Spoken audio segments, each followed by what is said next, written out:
Hello guys, welcome back to my channel. आज का जो टॉपिक है हमारा वो है differences between financial accounting and cost accounting. Okay, तो फर्स्ट ऑफ ऑल हम देख लेते हैं कि पर्पस क्या होता है financial accounting and cost accounting को बनाने का। ठीक है, तो फर्स्ट है पर्पस किसका, फाइनेंशियल अकाउंटिंग का। ठीक है, financial accounting tells us profit and loss and financial position of a business to owners and outsiders. ठीक है, तो फाइनेंशियल अकाउंटिंग में हम क्या बनाते थे, ट्रेडिंग बनाते थे, प्रॉफिट एंड लॉस अकाउंट बनाते थे एंड बैलेंस शीट बनाते थे। प्रॉफिट एंड लॉस अकाउंट से हमें क्या पता चलता था, बिजनेस का प्रॉफिट या लॉस पता चलता था, और बैलेंस शीट से क्या पता चलता था, फाइनेंशियल पोजीशन पता चलती थी बिजनेस की। ठीक है, तो फाइनेंशियल अकाउंटिंग क्या बताता है, प्रॉफिट एंड लॉस बताता है एंड फाइनेंशियल पोजीशन बताता है बिजनेस की। किसको, ओनर को बताता है, और किसको बताता है, आउटसाइडर्स को बताता है। आउटसाइडर्स कौन होते हैं, जो जिसने कंपनी में इन्वेस्ट किया होता है, जैसे हमारे शेयर होल्डर्स। ठीक है, तो फाइनेंशियल अकाउंटिंग को बनाने का जो पर्पस होता है वो आपको समझ में आ गया। चलिए, बढ़िया है। अब आते हैं कॉस्ट अकाउंटिंग पे। कॉस्ट अकाउंटिंग आखिर क्यों बनाती हैं कंपनीज। ठीक है, cost accounting provides information to management for proper planning, operation, control and decision making. Okay, तो कॉस्ट अकाउंटिंग क्या करता है, इंफॉर्मेशन प्रोवाइड करता है मैनेजमेंट को, ताकि वो अपने कॉस्ट को कम कर सके। कैसे कम कर सके, प्रॉपर प्लानिंग से, प्रॉपर ऑपरेशन से, कंट्रोल से, डिसीजन मेकिंग को बढ़िया करके। ठीक है, ताकि वो जो अपना प्रॉफिट है वो मैक्सिमाइज कर सके। ठीक है, आई होप आपको समझ में आ गया पर्पस क्या होता है कॉस्ट अकाउंटिंग को बनाने का और फाइनेंशियल अकाउंटिंग को बनाने का। ठीक है, अब आते हैं दूसरे पॉइंट पे, स्टॉक वैल्यूएशन पे। फाइनेंशियल अकाउंटिंग क्या होता है कि फाइनेंशियल अकाउंटिंग में हम स्टॉक का वैल्यूएशन किससे करते हैं, एट कॉस्ट प्राइस और market price, which ever is less. Cost price या मार्केट प्राइस में से जो भी लेस होता है हम उस पर स्टॉक का वैल्यूएशन करते हैं। कॉस्ट अकाउंटिंग में क्या है, ऑलवेज एट कॉस्ट। हम हमेशा कॉस्ट प्राइस पे क्या करते हैं, स्टॉक का वैल्यूएशन करते हैं, बिकॉज यहाँ पे कोई और अल्टरनेटिव नहीं होता। ठीक है, सो थर्ड पॉइंट पे आते हैं, फिक्सेशन और सेलिंग प्राइस।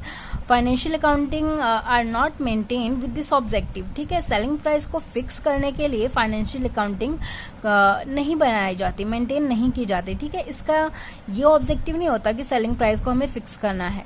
ठीक है, और कॉस्ट अकाउंटिंग में आ जाते हैं।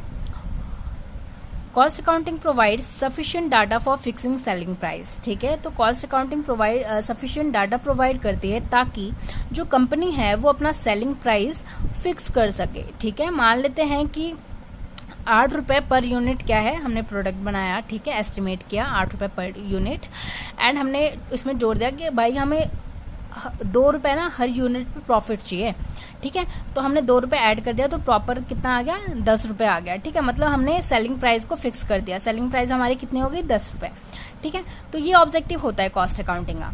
ठीक है, अब आते हैं फोर्थ पॉइंट पे, एनालिसिस ऑफ प्रॉफिट। ठीक है, financial accounting disclose net profit और loss of business as a whole.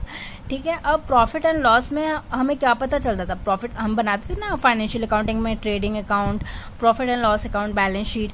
तो प्रॉफिट एंड लॉस किससे पता चलता था हमें, प्रॉफिट एंड लॉस अकाउंट से। क्या मतलब प्रॉफिट एंड लॉस क्या हमें हर प्रोडक्ट का पता चलता था, नहीं, हमें नेट प्रॉफिट या फिर नेट लॉस पता चलता था। ठीक है, एज अ होल बिजनेस का। ठीक है, एज अ होल मतलब पूरे साल का पता चलता था। ठीक है, पूरे साल में हमें कितना नेट प्रॉफिट हुआ या फिर नेट लॉस हुआ। ठीक है, लेकिन कॉस्ट अकाउंटिंग में क्या है, कॉस्ट अकाउंटिंग में ऐसा बिल्कुल भी नहीं है। कॉस्ट अकाउंटिंग डिस्क्लोज प्रॉफिट और loss of each product, job और सर्विसेज।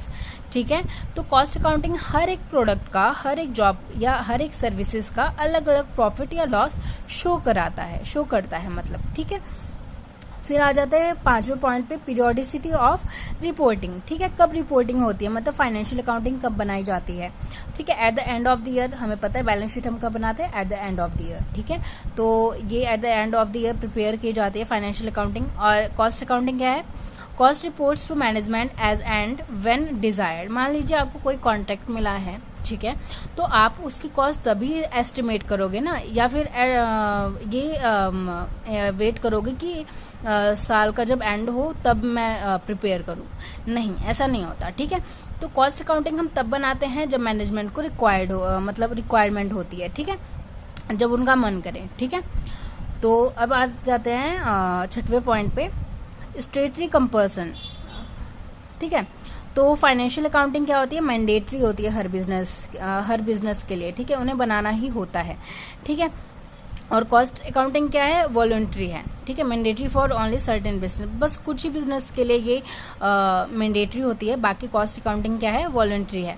कॉस्ट अकाउंटिंग वॉलंटरी है और ज़्यादातर ये बनाते भी हैं लोग, क्यों बनाते हैं, ताकि लोगों को क्या करना होता है, अपना प्रॉफिट जो है वो मैक्सिमाइज करना होता है। अब प्रॉफिट को मैक्सिमाइज कब कर पाओगे, जब आपको ये पता चलेगा कि हाँ हमारी कॉस्ट किस प्रोडक्ट पे कितना लग रहा है, ठीक है। कॉस्ट को कम करने के लिए आप कॉस्ट अकाउंटिंग बनाना ही पड़ेगा, ठीक है। तो इस वजह से कॉस्ट अकाउंटिंग क्या है, वॉलंटरी है, बाकी बहुत सारे बिजनेसमैन यूज करते हैं, ठीक है, बहुत सारी कंपनीज यूज करती हैं। सो आ जाते हैं आई थिंक लास्ट पॉइंट पे, कितना क्या है, एस्टिमेशन, ठीक है। Financial accounting deals with actual facts and figures, ठीक है, एक्चुअल फैक्ट्स एंड फिगर से डील करती है।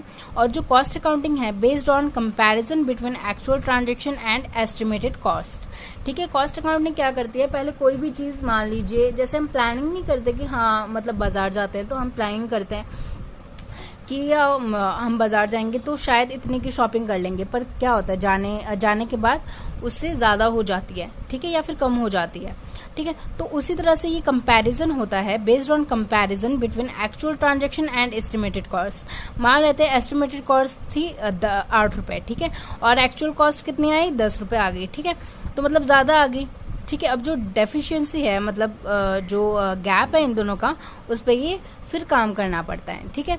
तो आई होप आपको समझ में आ गया होगा difference between financial accounting and cost accounting. Thank you for watching this video, thank you.